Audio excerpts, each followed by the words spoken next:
But we start with the Oath Keepers. Who are they and what they are and what they say they are all about. Stewart Rhodes is the founder of the Oath Keepers, and Mark Podak is with the Southern Poverty Law Center.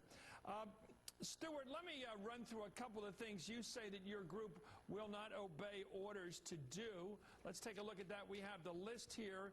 You will not impose martial law or state of emergency on any state. You will not invade or subjugate any state, I guess, of the Union that asserts its sovereignty. You will not blockade American cities, turning them into giant concentration camps. And you will assist or support the use of any foreign troops. You won't do that or obey orders to do that on U.S. soil. Do you guys have the current firepower to stand up against the federal government if you people are ordered to do those things?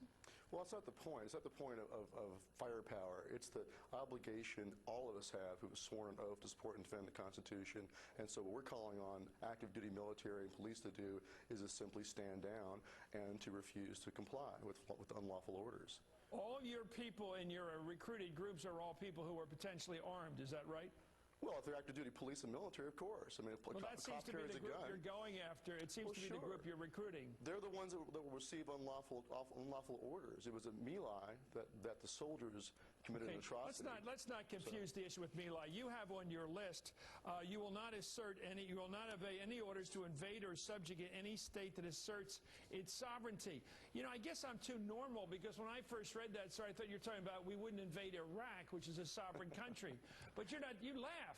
No, this is why people think you're crazy. We're talking about domestic. A sovereign state of the United States. In other words, the Civil War would not have been fought if you guys had been around.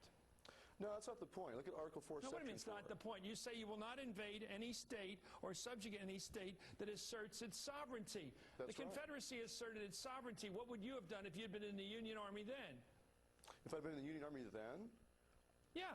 Well, we're not talking about secession here. We're talking about the balance of power between the states and the federal government. You say any state that asserts either through nullification or secession its sovereignty. What would you do?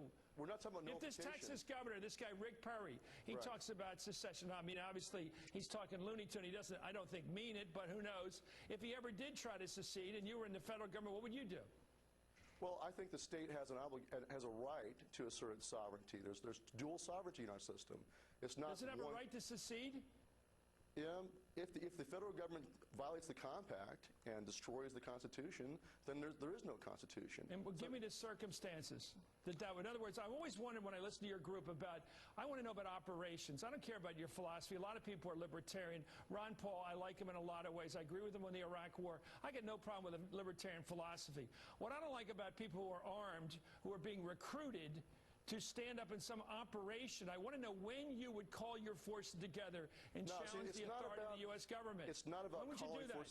It's not calling forces together. It's simply saying they're not going to comply with orders to violate the rights of the American people. We're not talking about asking them to go fight. We're saying simply don't fight. Don't fight what's this concentration camp thing you're talking about? What is this thing about bringing foreign troops into the United States? What scenarios do you live in? Well, look at the history of the last 20th century. We had the internment of the Japanese Americans right here on American soil. And so we don't want to see that happen again. Do you?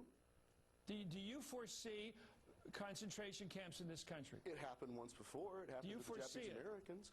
Well, it's a possibility. Our goal is... Why are you organizing people about the plausibility of concentration camps in this country, of the landing of foreign troops? What foreign troops would be landed in the United States? What are you talking about? This is a historic pattern. This has happened in the past. When? We want to make sure it doesn't happen here. What do you mean by foreign troops in the United States? Name them. I guess I'm confused here. Well, name the foreign troops that are being brought into the United States now. You imagine. Look at the Hessians just in the American Revolution who were brought here. We had foreign troops then that were used. It happens throughout history. Go look at history. So you're putting people together on a kind of a war footing, preparing them to be vigilant, to be ready to challenge the imposition of foreign troops in this country, the creation of concentration. You know what I think you're up to is creating a mindset. I heard some people the other day talking about the battle. We have to keep the battle going. You want to have people in a militant environment where they think militantly with this sense of perhaps taking steps at some point against the government or not taking orders or in some way rebelling rebelling so that you keep people in a mindset of right-wing thinking so you can achieve some immediate political goal. And I'm just wondering what you're getting the vote right-wing. What are you trying to get people to do in the next year or two or 10 years before this Armageddon struggle occurs?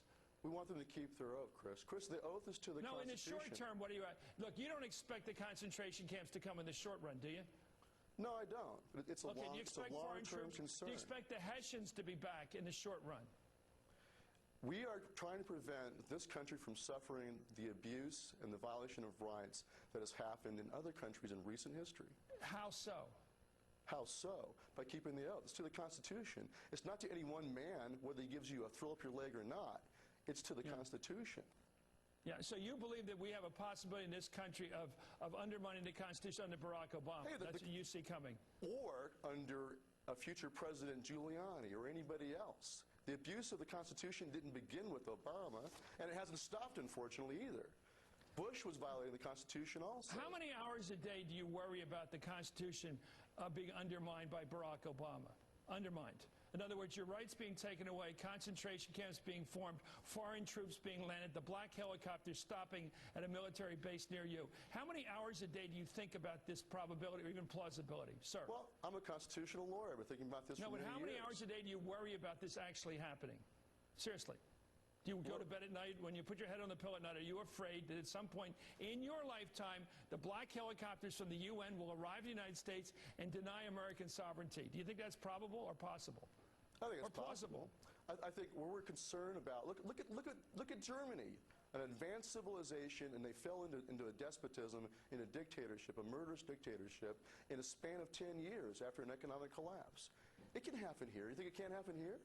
Ask the Japanese Americans whether it can happen here. Meantime, I think what you're trying to do is create a state of mind, sir. Well, you can think whatever you can think what you want. I know it's what my obvious goals what you want to do because you're getting people to sign up. You're getting people who are armed.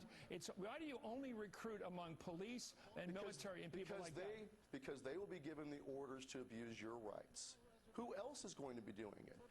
If someday, God forbid, there's some dictator who comes to power in America, who's going to get the order? Wouldn't you have liked the soldiers in World War II to have refused the orders to round the Japanese Americans? Okay, I guess I've always assumed that people knew that ever since Nuremberg,